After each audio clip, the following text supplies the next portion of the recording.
Hey guys, it's Graham. What's cracking? I just recorded a 20-minute rant this afternoon after recording my review of Tenure this morning, and so I think it would work well if I air all of those in the order in which they were recorded. So hopefully you've seen those two videos and you have an appreciation for what kind of mood that I'm in. But I feel like I got all of that off my chest with the Gram page. I used to have a blog called On a Gram page. I don't anymore. Anyway, this is my review of 3 books by Stephen Gould that are all in the same series, but they work differently. I shared in a community post a couple of days ago a review of the Jumper movie from 2008 and why it didn't get a sequel. That video was really, really well done. I've watched a few others from that channel since then. Nice, amateur production of movie industry history and what happened with that whole thing.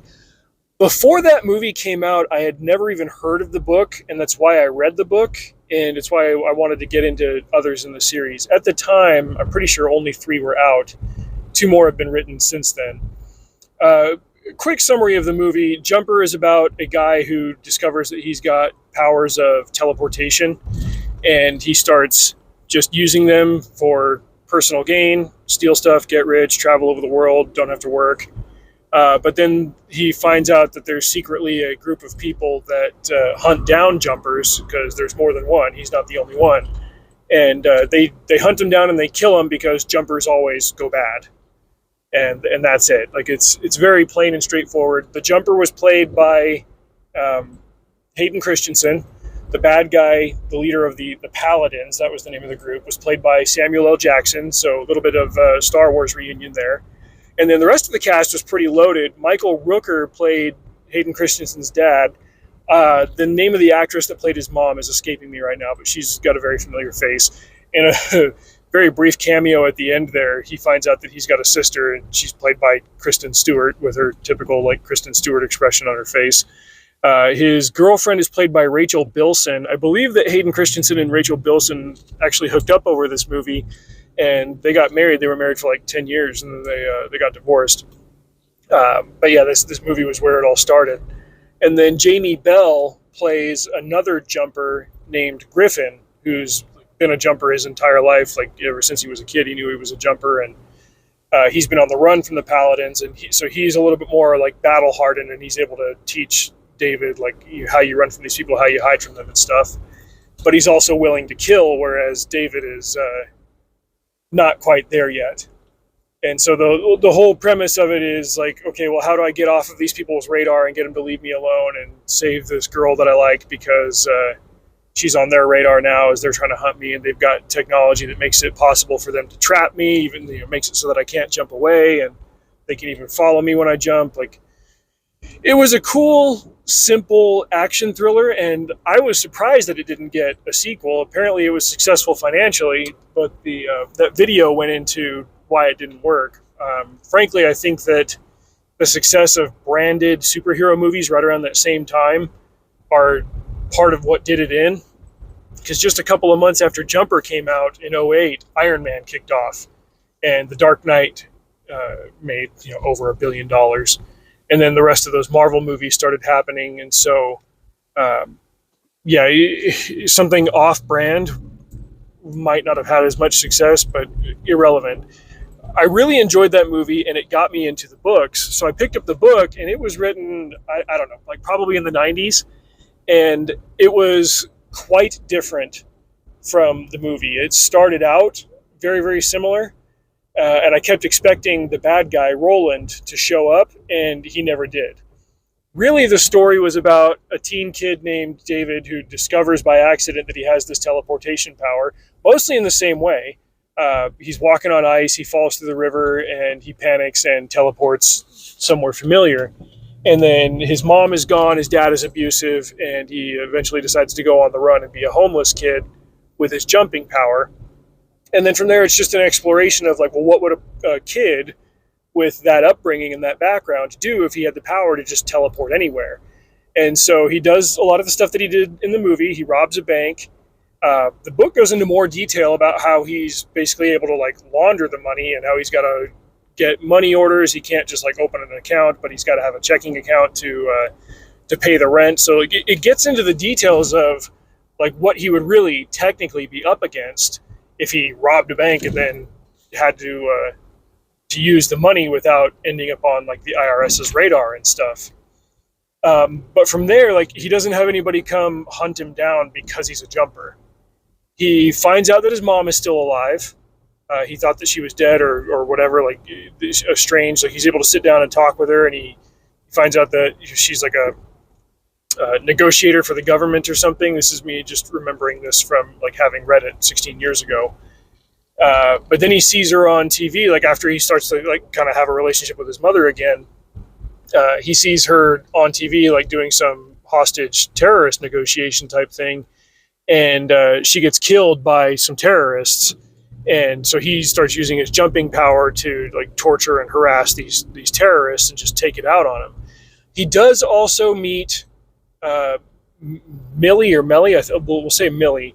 I don't think she went to his school like she did in the movie. He didn't grow up with her. He met her like while he was out being rich and being a jumper and stuff. She was a couple of years older than him. But they hook up, they get together, and she's kind of able to help him emotionally stabilize in the wake of losing his mom and stuff. And that's more or less like where the book ends.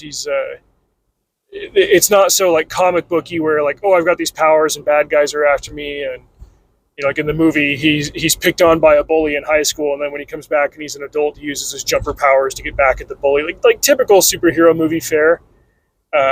There's less to do with his abusive father afterward, but like overall, it's a good book to read. There was some language and some like sex and stuff in it, but it was a little bit more of like an exploratory think piece than the movie ended up being. The sequel. Oh, also one thing that's important to know here, it was written in first person. The sequel, though, was written in third person, and it shifted between David and Millie. They're married now. They haven't started having kids yet because he's worried about passing his condition on to a kid, and in addition to just being nervous about fatherhood and stuff. But then he gets captured by some shady group. It's not necessarily like governmental, but they have powerful governmental connections. They knock him out and they implant this device into him that makes it so that he can't jump without their permission. And then from there, it's like a matter of studying him and trying to like coerce him and force him onto their side. Like, we can't duplicate your power. We want to learn as much as we can about it, but you're going to work for us or like you'll never be free again. So while he's imprisoned and locked up and trying to figure out how to get out and how to basically just beat that whole entrapment system, we also find out what's going on with Millie. She has an accident and she jumps the way that David does. Like, he's taken her jumping before, like teleporting and stuff, but some accident happens. She's at their like desert hideout in Arizona or something that's up on a cliff in a cave, and she tries to rappel out of it, and the rappelling cord breaks, and she teleports. It's not stated like how she gained the jumping power, but suddenly she's got it, and she's got to start practicing with it. And from there, she starts working with government agents to try to track down her husband and figure out like who's got him, why they've got him, and getting him back. So again, it was a further exploration of the jumping powers, and if somebody powerfully high up in the deep state knew that you had this ability and that they couldn't just steal it from you and they didn't want to kill you until they fully understood it, what would they try to do? Well, they try to force you onto their side, and then like what happens if other people around you start randomly getting it? Like, it's a cool exploration of a science fiction idea. They even, like, the people who have him captured, like they're really trying to understand it. What are the limitations of it? They put him in this like this weird high-tech machine that can detect like shifts in gravity and stuff to measure what happens around him when he jumps. And like, so there's some like techie sci-fi stuff in there that made it cool to read. And if I remember right, like I blitzed through those books. It took me like a day and a half between school and work at the time to read them. Like, they were good, compelling reads. And then the third one was called Griffin's Story. And I remember this one distinctly because there was a preface to it where the author said, like, okay, stories can change over time or whatever. And they made the movie, and The movie was going to be different from how I wrote it. They wanted it to be a little bit more comic booky or whatever. So I created this character named Griffin, and I decided I wanted to write a prologue for the Griffin character that appears in the movie. Because in the same way that the Paladins didn't exist in the books, Griffin didn't either. The Jamie Bell character, the more like hardened, street smart jumper. And so that one's just an origin story, like his parents raising him, and he knew from a very young age that he could jump, and they would teach him like, you know, use your powers very discreetly, don't abuse them or whatever. But then he gets on the Paladins' radar, and they find him and they kill his parents, and he goes on the run. And you know, it's from there. It's him just hiding out in the third world. I remember him hiding. I can't remember if it was like Mexico or Cuba or something. Like he learns Spanish. He hangs out in these small villages and stuff. And then from there, like he learns hunting skills and survival skills, and then does the typical jumper thing. He starts like finding a hideout that he can put, and he ends up living in like the desert in Egypt or something. That's where his lair is, and he gets a girlfriend. The Paladins find the girlfriend. They leverage the girlfriend against him. That's when he starts to learn that he's got to be truly alone, because not only if he cares about somebody will the bad guys hurt her, they'll end up using her against him. And so like true security is in solitude. It's all to set up like where that character is when the movie comes out, which is why like he's not really interested in a team up unless it's a matter of like really taking out the Paladins. It's also why he's got no qualms about killing them.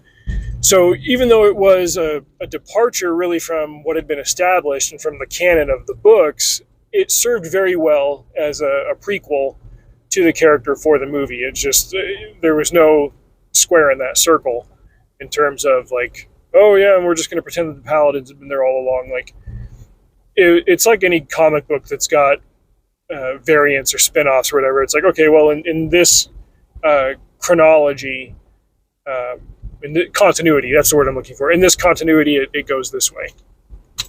I haven't read the other two books. I think they're called Impulse and Axiom.